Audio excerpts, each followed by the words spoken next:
On lockdowns, it's interesting that I was reading in your book that around the 8th of March, you start to see what's going on in Italy. And I think we can all vividly remember those scenes from those Italian hospitals where there was patients in the corridors being pushed around on trolleys and there was not enough beds. And I think for me as well, that was one of the big moments where I realized, watching it actually play out on Twitter, that this was an incredibly serious situation, something that I'd never seen in my lifetime before. Was that the penny drop moment for you, that this wasn't just another bird flu or I was very anxious about it because I knew the Italian healthcare system. I thought it was broadly excellent, and I remember when one of our kids had fell into a swimming pool in Italy once.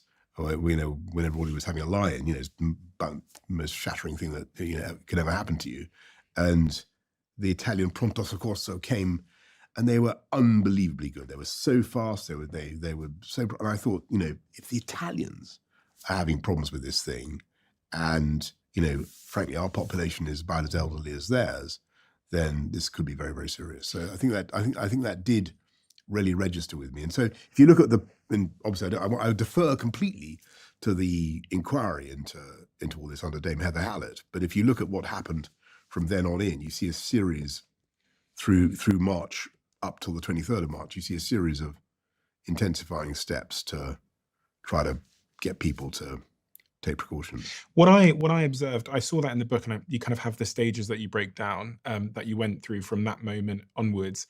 What I observed, though, and I think this is probably a fair estimation or a fair description of what happened, was there was indecision, because it seemed like there was facts coming from one ear, facts coming from the other ear, and there was almost a bit of paralysis. And when you look at the rest of the European numbers, which I was looking through yesterday, about when different sort of European markets made that decision, the UK appears to make the decision to lock down much slower than all the other European nations.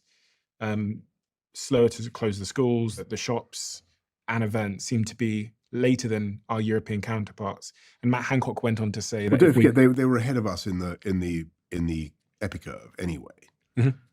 So they were. So you mentioned the Italian situation, Yeah. and they were already ahead of us, and we could see that we were going to have to bring in measures, but again, this will be for the inquiry to comment upon, but it's pretty clear to me that we couldn't reasonably have instituted these measures in the UK, which were novel and draconian, in advance of the scientific advice or opinion.